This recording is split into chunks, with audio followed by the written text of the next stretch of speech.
Once the bubbles from the caramel are a little bit slower bursting, you see the caramel start to darken around the edges. That's when we're gonna add the alcohol, which you have to do off flame.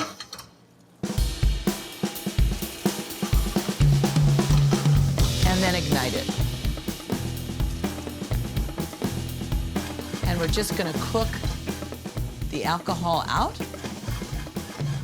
Reduce it just a touch more, and then I'm going to transfer it to a baking sheet.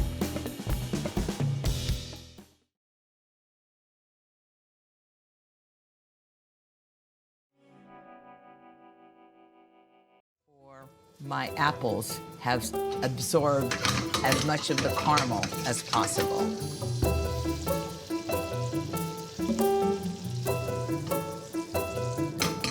Keep swirling. Don't let the caramel get any darker than it is right now.